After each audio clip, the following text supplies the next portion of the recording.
the benefit that that's going to have on your deen and every other area of your life. So I think a big thing with us as Muslims is, mashallah, we do a great job prioritizing our deen.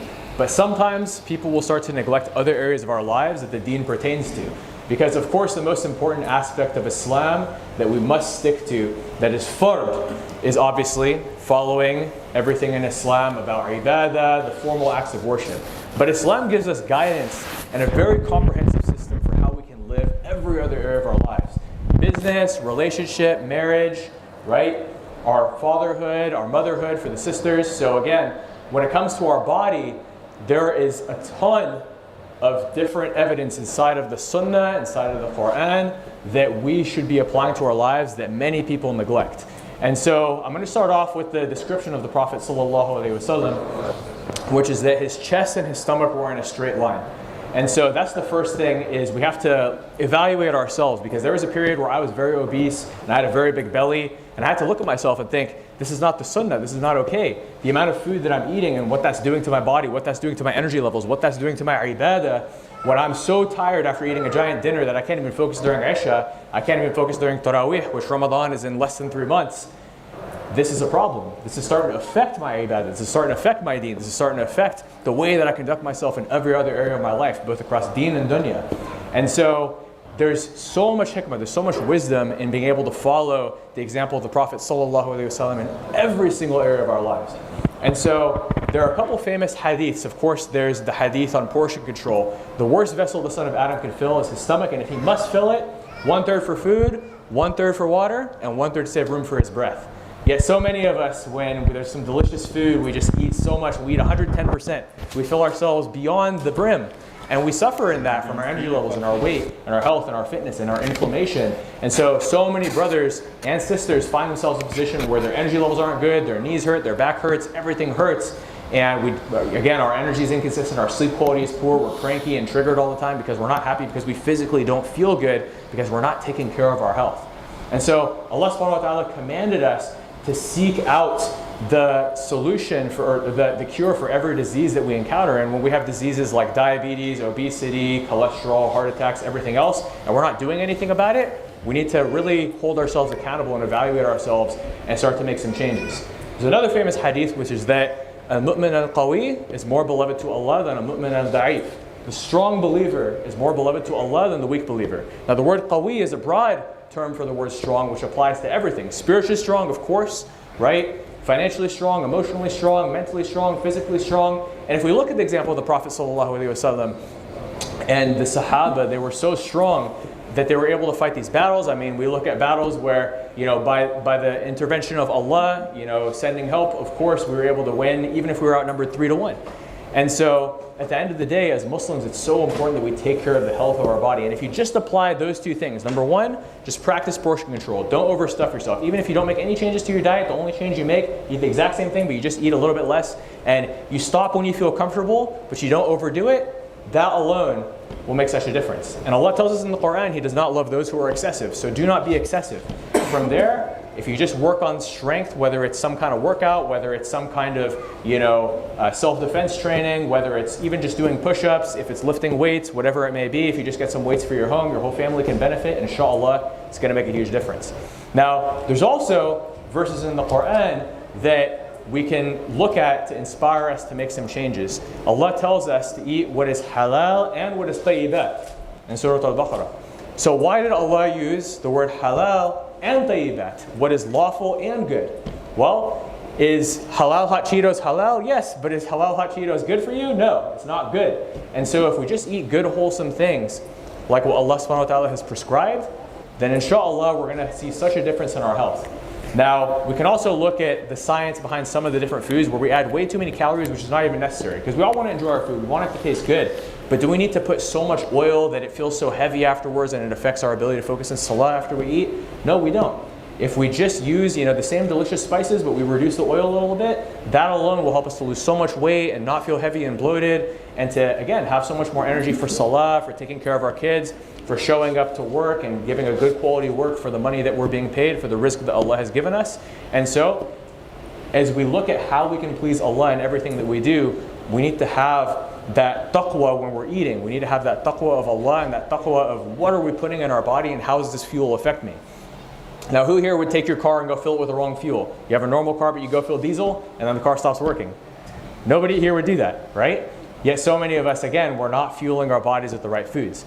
Now, if we look further at the sunnah of the Prophet ﷺ, what were some foods that the Prophet ﷺ used to eat that we can start to eat? We have a hand here. Dates, yes. Dates are a powerhouse of good nutrients. Just make sure to consume them in moderation, because again, the Prophet ﷺ would practice moderation. I see another hand. Milk, honey, and what? Black seed oil, yes, black seeds. So black seeds, black seed oil, ton of health benefits. You know, milk, as long as you're not lactose intolerant, you can get some good benefits. But again, just in moderation, it's got a lot of good micronutrients, especially the milk that was drank back then. The raw milk has a lot of good, probiotics for your gut. And honey, raw unfiltered honey, not the processed honey that comes with a little plastic bear, but local, raw, unfiltered honey, organic, which is what they had back then because they didn't have all the processing back then. So many benefits. There's so much shifa in honey. And Allah talks about honey in the Quran. The Prophet ﷺ used to eat a lot of honey. So again, super, super beneficial. I think I saw another hand. Somebody else has. Yes? What did you say? Vinegar. Yes, vinegar is a good condiment. That's another hadith as well. So, mashallah, you guys know a lot of different things. The Prophet ﷺ also used to eat cucumbers, watermelon, a lot of foods that have a lot of good health benefits. And it's interesting because also, I'm going to talk about cucumber specifically because some of you may not be ready to give up too much of the oily food, right? Or to put, maybe you add a little bit less oil to your food, you measure it like I'm telling you today so you can kind of reduce the heaviness of the meals, bring the calories down, lose some weight, be healthier, more energy. But maybe you still want to add a little more oil than you should, and it's a process, it's a transition for you. If you just consume some fiber, the fiber from the cucumbers is going to help you to digest that much better, and this is going to help you to feel better, have more energy. Fiber is so good for your gut health as well. This is going to help you have more energy. So there's so much wisdom in the foods that the Prophet ﷺ used to eat.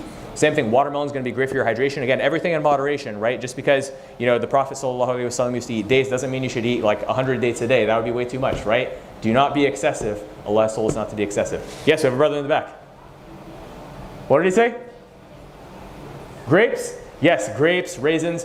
It's interesting because there's actually a lot of health benefits because raisins, grapes, they have something called boron, which is good for testosterone levels. One of the brothers actually asked in the seminar before this with Brother Jabril about how to increase testosterone, so very beneficial. I see some more hands. Yes, brother? Let's not forget the lamb for the capsule. Yes, the lamb shoulder. Yes, sir. Inshallah, inshallah. But the Prophet ﷺ would eat red meat in moderation.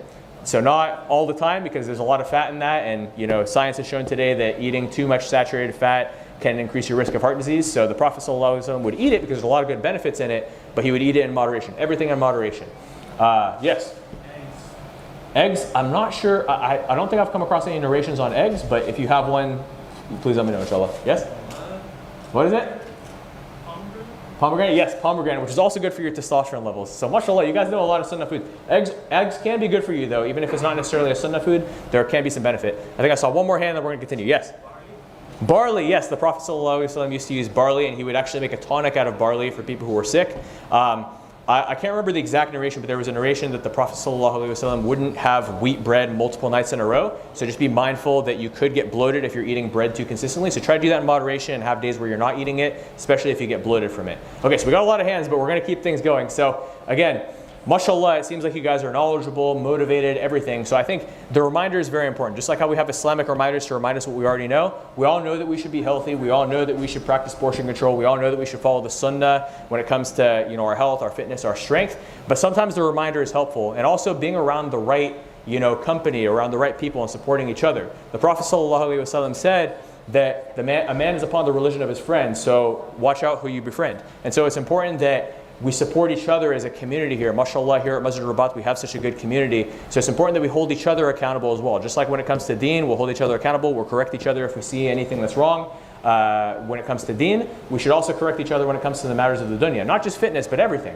And so when it comes to fitness specifically, if one of the brothers, he's got some health issues and you see him eating too many sweets or too much oily food, it's good to remind each other and do it because you want for your brother what you want for yourself. To be healthy, inshallah, to please Allah. And of course, to please Allah by even giving that reminder in the first place because you're going out of your way to help your fellow brothers. And if we can build that as part of our culture as a community, it's going to have so much benefit, inshallah. Because again, When we look at just how it directly affects our deen, when we're healthier, when we're not overweight, we have so much more energy, which helps us so much. In addition to that, when we're strong, when we're energetic, when we're confident, it helps us when it comes to raising our children, especially our sons. Because if we're not strong, if we're out of shape, if we're tired, we're lazy, we're on the couch, and you have little kids who want to play or older kids who are into sports, we want to be that active role model. We want to be involved in their lives. We want to be able to not just run out of energy when we're trying to take care of them. Or same thing with work.